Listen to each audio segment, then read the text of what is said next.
Hello, everyone, and welcome back to Unfiltered Discussions. We have our rowdy group here today.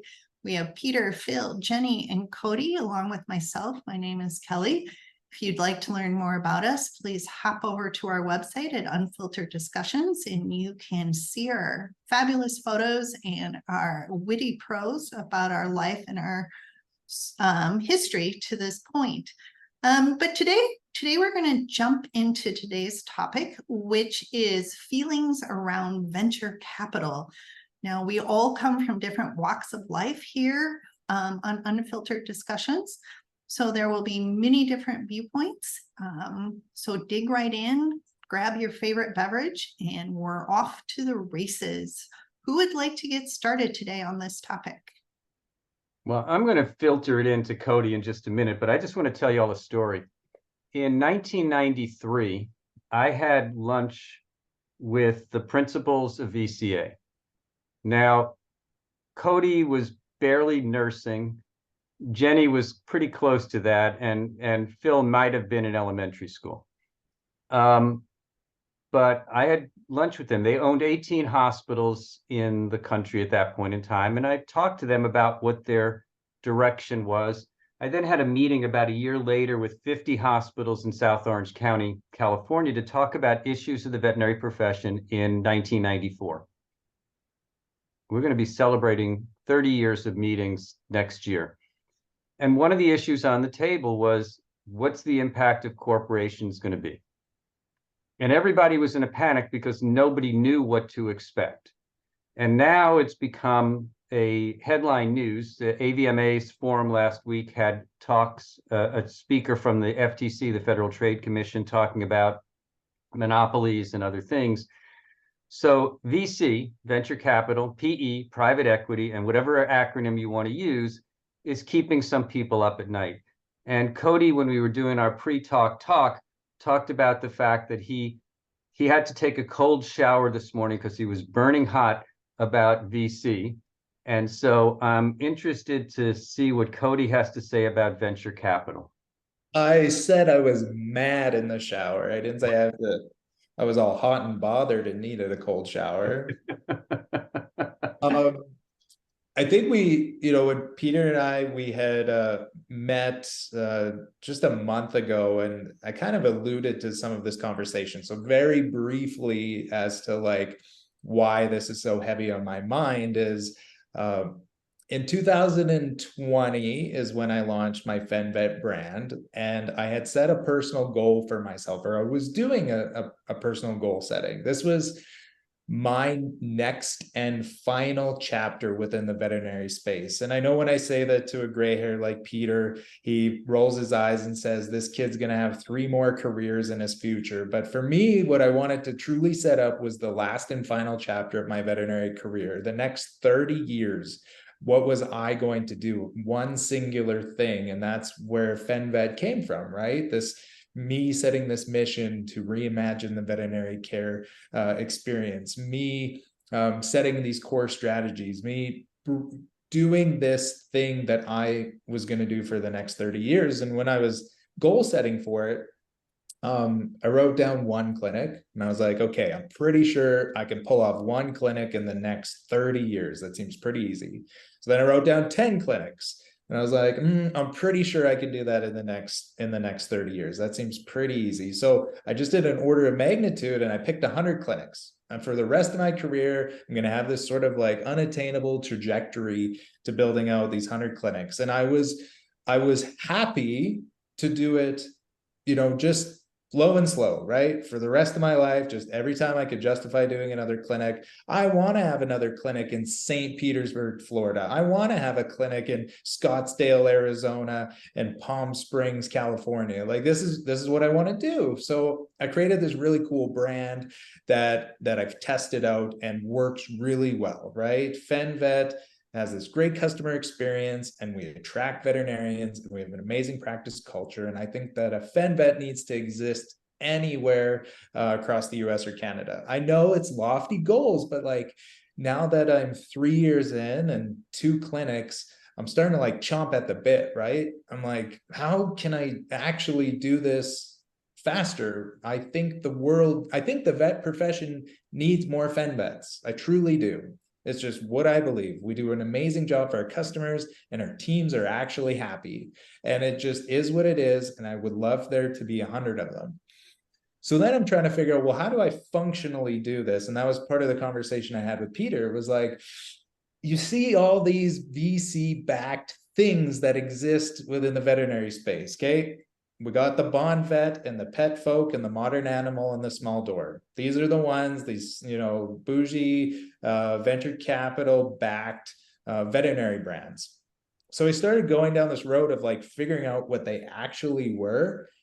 And now I'm just really mad because I was hopeful that they were something. I knew what they were, and I was hopeful that they weren't it. And the deeper I got into it, the more mad I am because they're just all the same and it's not going to end well for the veterinarians and the technologists that are in those practices. I was hopeful I was wrong 3 years ago when I started talking about this, but I've never been more convinced that the whole thing is just, it's a sham. It's disgusting. It's the worst. I hate it all. Are you talking about when you say that this upsets you, are you talking about the fact that these larger entities as venture capital is that they're really only in it for the profit? Or are you, and you assumed that it was going to be more? I was hopeful that there was like some sort of founder out there that actually cared about the profession, but it's not true. The business is the business. They take investment in a couple different series. They raise $100 to $300 million.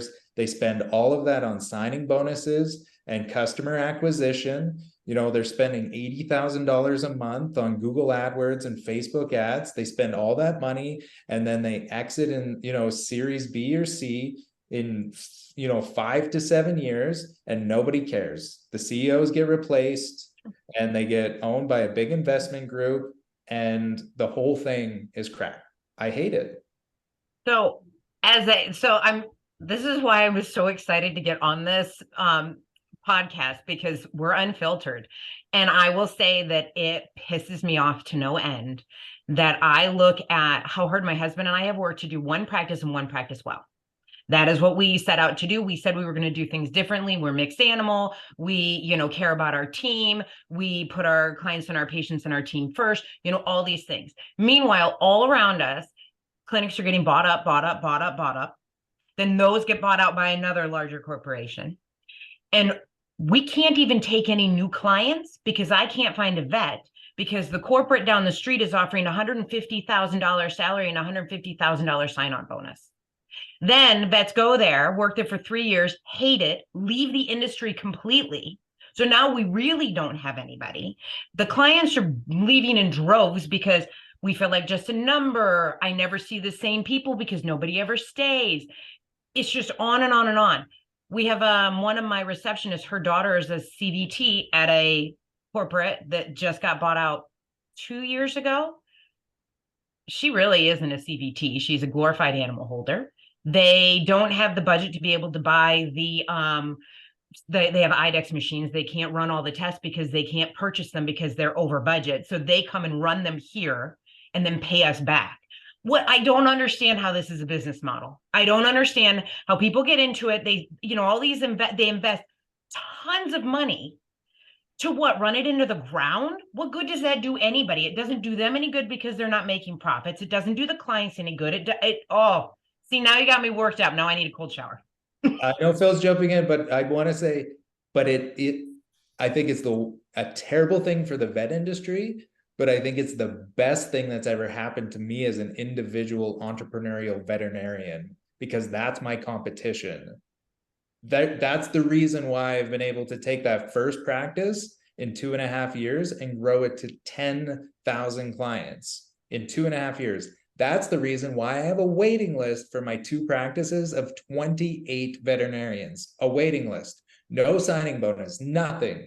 That is now they're starting to wake up and they're looking for this actual, business to work for that cares about them. So on an individual level, it's the corporate consolidation, VC, is the best thing that's individually ever happened to me. I'm so grateful for it as an individual business owner, but as a veterinarian sharing the pain across the industry, it makes me need cold showers in the morning.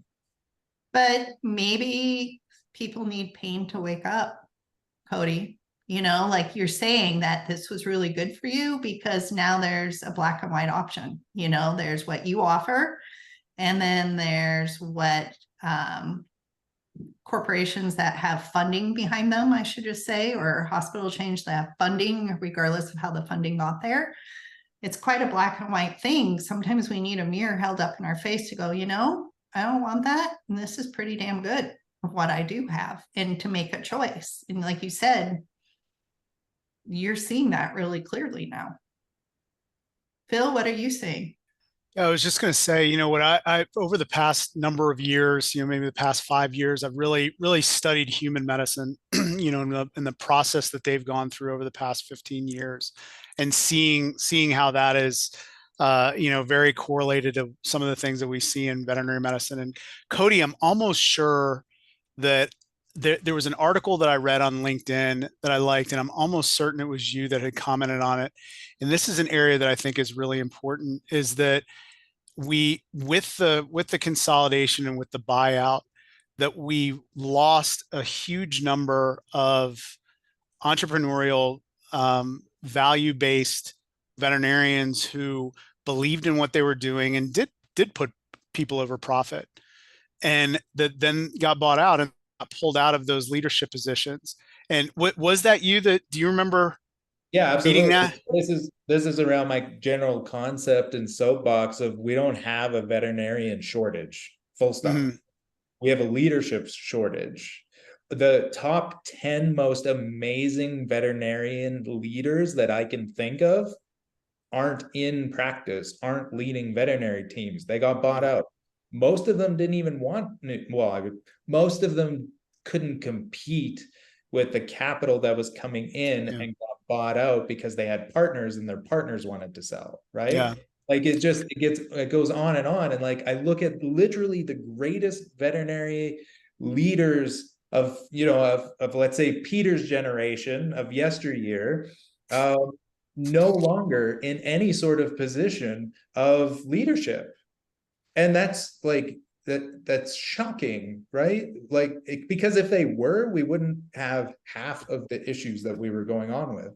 100%. And so what I would say is, in the area of, you know, where I work in, is that what we know is that our leaders, our managers, have more of an impact on our mental health and our well-being and our job satisfaction than our doctors or our therapists. They're equivocal to our domestic partners, to our wives, to our husbands, to those people in our house. That's the impact that leaders can have. Not even, I mean, that's just well-being, not even talking about a level of mentorship.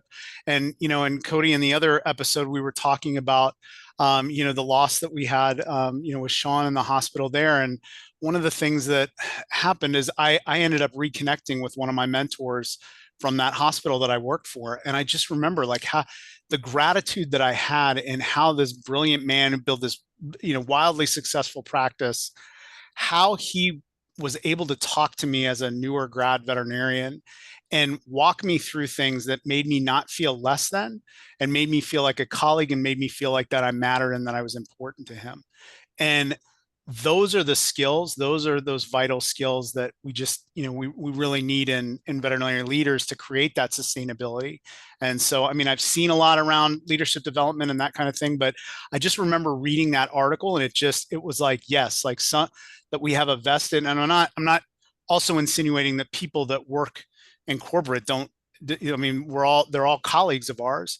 But that it was just really amazing to me, and very insightful when I saw that, hey, we did lose, or what happened to this chunk of, you know, of motivated leaders that really had a heart for the profession, and where are they now? And potentially, how is there a way for us to tap into that? I don't know that I have the answer to that, but it was just something that I was thinking about that when I saw that we were talking together. That ties into the part about the VC and the conversation with Peter, because I was like smashing my head against the wall to Peter saying, like, how am I going to do this? I don't want to sell. I don't want to, like, I would love to have $50 million to build out 50 fens right now. I can activate them. This is what I want to do, but I'm not going to do it that way. I'm not going to then, sell it to the next group, the next investment group, the next investment group, and then just end up as a subsidiary of NVA, to be some sort of number in, in EQT or JB Holdings. Like, it just wasn't what I was going to do. And Peter just looked at me. He's like, why don't, there's a lot of rich bored veterinarians out there that sold their practices and have nothing to do. Why don't you ask them for the money? I did. That's exactly what I said. I think there's a lot of rich, bored, retired veterinarians that should still be in the practice, but they're not. Right. And it's fine. It's business. We'll figure it out. I also worry about that. I don't know if you've seen my thesis around the orphan generation of veterinarians, right? So now this is the next thing that we're seeing is we don't have nearly as many entrepreneurial veterinarians in the profession because that generation wasn't talking into their ear about the benefits of practice ownership because they knew they were just going to sell to the corporate consolidator anyways. So now I feel like this new generation of veterinarians wants nothing to do with practice ownership. Now they all come my way. So I see that it's not none, right? Like I get them all in my DMs, all sending me emails, the ones that are entrepreneurial, but I feel like it's a fraction of what it would have been a decade ago of vets coming out, going into practice, having a practice owner talk in their ear about how amazing it is to be a practice owner, and them being mentored into executing on that partnership. I'm not seeing as much as that anymore as when I graduated. Well, I think that I was just going to say that when my husband graduated 20 years ago, the whole idea was you got out of school, you owned your own practice. Like that was the goal. And I think that's a generation of Gen Xers that, it's the most entrepreneurial generation, in a long time, that it's just like, let's start a business. And now we have these younger generations that are like, no, I just want to come to work and then, do my job and be a cog in the wheel. And then, and they don't have that fire and we need to light that fire and get people to realize that, you want your problem with student loan to go away. Well, guess what? If you own your own practice, you're going to make more money. You can pay off your student loans. Like, instead of saying, oh yeah, you have a lot of student loans, well, you're just going to be in debt for the rest of your life. Like, we have to change the way that we look at it and encourage that entrepreneurial spirit that is missing. I wish we had more time to talk about this because I will talk about the fact the students are about a third of them do want to own hospitals. And those are the ones who worked for independent practices and had a chance to work in positive cultures. Those who want to who've worked for corporations don't want to own because they have seen the toxic cultures in many situations. Not all, and I don't want to broad brush the venture capitals because there are a handful that do have their heart in the right place and it's not on their wallet. So I think, though, I was at a dinner with a lot of the C-level and VP level people for one of the corporations, and they said, what do you think is the biggest problem in the veterinary profession right now? And I said, a lack of leadership at all levels, starting at the associations, the vet schools, the state boards. We are a bunch of followers and we're a bunch of lemmings right now. And I think somebody needs to there's a metaphor, and I think I used it in one of my books, or at least in an article, that the veterinary profession is a group of elephants, and we grab the tail of the elephant that's in front of us, and we just follow the next elephant. The problem is the head elephant has grabbed the tail of the elephant at the end, and we're just walking in a circle looking at elephant asses. We need to somehow develop some leadership, young leaders. We need to get into the students, but we need to go younger than that. We need to start at the elementary school level, the high school level, when Barbie veterinarian is thinking about becoming the veterinarian. This is part of the huge change that's going to be necessary, because I do think that there's going to be a renaissance of independent practice owners like Cody, but we need to clone the Codys of the world and the others who are out there being advocates. We need to get people to drink that Kool-Aid, because I do think we can control our own destiny as veterinarians. And what we need to do is learn from the mistakes of those in the past, both independent and corporate, and make sure that we set a better direction for the future. And I don't think we have the leadership that's doing that right now. Well, Peter, maybe that's a great topic for a future unfiltered discussion, is what is leadership? How do we find it? Where do we go from here? But today we're at the end. We'll leave it with you, Peter, as ending closing thoughts to think about. And we appreciate every single listener out there today. And we wish you well on your journey until next time. Thank you, everyone.